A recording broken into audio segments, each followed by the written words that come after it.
ஆண்டவராகிய இயேசு கிறிஸ்துவின் பரிசுத்தமுள்ள நாமத்தில் இன்றைக்கு உங்களை அன்போடு வாழ்த்துகிறேன். 40 நாட்கள் 40 கேள்விகள். இந்த லெந்து நாட்களிலே நாம் தியானித்து வருவது கர்த்தருடைய பிள்ளைகளாகிய நம் அனைவருக்கும் தெரிந்தது ஒன்று. கடந்த 5ஆம் தேதியிலிருந்து தொடர்ந்து ஒவ்வொரு நாளும் நம்முடைய அருமை இரட்சகராகிய இயேசு கிறிஸ்து தன்னுடைய ஊழிய பாதையில் அவ்வப்போது எழுப்பின கேள்விகளை நான் உங்கள் மத்தியிலே வைத்து அந்த கேள்விக்கான காரியங்களையும் பற்றி பேசி அதை நிமித்தம் தியானித்து அதை நிமித்தம் ஒப்பு கொடுத்து இந்த நாட்களில் கர்த்தருக்குள்ளே நாம் பலப்பட்டு கொண்டு வருகிறோம். இது நிமித்தம் கர்த்தருடைய நாமம் மகிமைப்படுகிறது. ஆண்டவருக்கு ஸ்தோத்திரம். இம்மட்டு நடத்தினவர் இனிமேலும் நம்மை நடத்துவார். இன்றைக்கு ஆண்டவர் என்ன கேள்வியை எழுப்புகிறார் என்பதை நம்ம சுவிசேஷ பாடத்தில் கேட்கலாம். மார்க் எழுதின சுவிசேஷம் 9ஆம் அதிகாரம் 16ஆம் வசனத்தில் அவர் வேத பாரகரை நோக்கி, நீங்கள் இவர்களோட என்னத்தை குறித்து தர்க்கம் பண்ணுகிறீர்கள் என்று கேட்டார். வேத பாரகரை பார்த்து ஆண்டவர் கேட்கிறார், நீங்கள் என்னத்தை குறித்து தர்க்கம் பண்ணுகிறீர்கள்? கீழே உள்ள வசனத்தில் ஜனக்கூட்டத்திலிருந்து ஒரு மனிதன் ஓடி வந்து ஊமையும் செவிடுமான ஆவியுடைய தன்னுடைய மகனுக்காக நம்முடைய சீடர்கள் ஜெபித்தும் ஆண்டவரே அவர்களால் கூடாமல் போயிற்று என்ற ஒரு சக்சஸ்ஃபுல் இல்லாத ஒரு சூழ்நிலையை இன்னொரு மனிதன் சொல்லுகிறான். இந்த சிச்சுவேஷனில் ஆண்டவராகிய இயேசு கேட்கிறார், நீங்கள் எதை குறித்து தர்க்கம் பண்ணுகிறீர்கள்?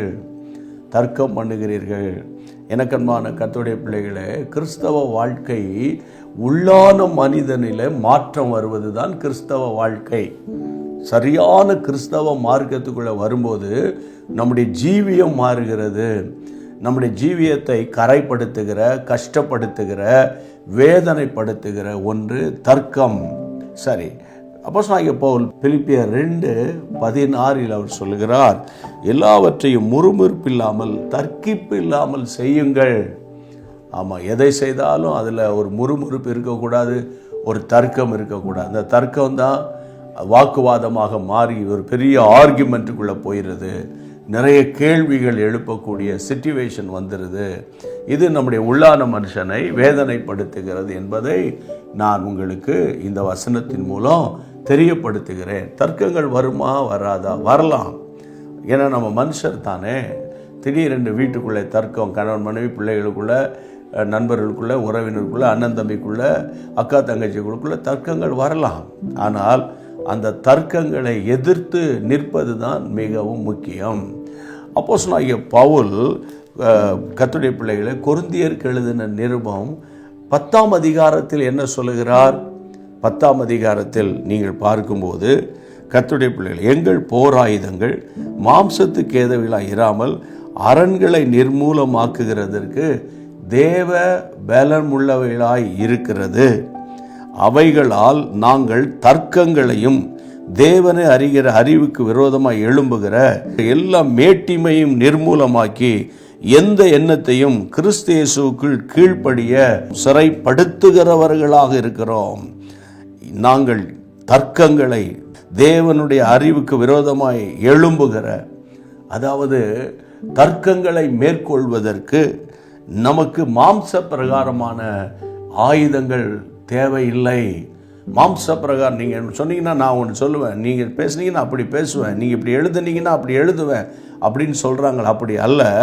அவர் சொல்கிறார், எங்களுடைய போராயுதங்கள் மாம்சத்துக்கேற்றவைகளாக இராமல் அரண்களை நிர்மூலமாக்குகிறதற்கு தேவ பலன் உள்ளவைகளாக இருக்கிறது. அப்போ தர்க்கங்களை மேற்கொள்றதுக்கு ஒரு பலன் வேணும்.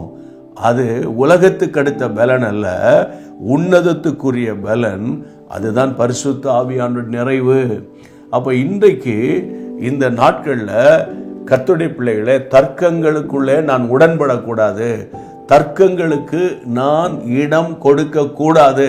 ஜெபம் பண்ணுவோமா? ஆண்டவர் நோக்கி கைகளை உயர்த்தி, இயேசுவே, தர்க்கங்களுக்கு நாங்கள் விலகி ஓட எங்களுக்கு கிருபை தாரும். வீணான ஆர்கியூமெண்ட்ஸ், தேவையில்லாத கேள்விகள், குழப்பங்களை உண்டாக்கி எங்கள் உள்ளான மனிதனை கலங்க பண்ணாதபடிக்கு காத்துக்கொள்ளும். இப்போது யாரெல்லாம் என் கூட சேர்ந்து ஜெபிக்கிறார்களோ அவ்வளவு பேருக்குள்ள இப்படிப்பட்ட நல்ல ஆவிக்குரிய சுவாபம் உண்டாவதாக. இந்த ஜெபத்தை கேட்டதற்காக உமக்கு ஸ்தோத்திரம். இயேசுவின் நாமத்தில் பிதாவே, ஆமேன். தேங்க்யூ. மீண்டும் சந்திப்போம். அன்பான தேவனுடைய பிள்ளைகளே, இச்செய்தி உங்களுக்கு மிகுந்த ஆசீர்வாதமாக இருந்ததென்று நாங்கள் நம்புகிறோம். தொடர்ந்து எங்கள் செய்திகளை கேட்டு கர்த்தருக்குள் ஆசீர்வதிக்கப்பட ஜீசஸ் மீட்ஸ் மினிஸ்ட்ரீஸ் என்கிற எங்கள் யூடியூப் சேனலை சப்ஸ்கிரைப் செய்யுங்கள். மேலும் உங்கள் ஜெப உதவிக்கு எங்களோடு நீங்கள் தொடர்பு கொள்ள வேண்டிய தொலைபேசி எண் 9842252836 மற்றும் 7299546363. Email gpsrobinson@hotmail.com. கர்த்தர் உங்களை ஆசீர்வதிப்பாராக.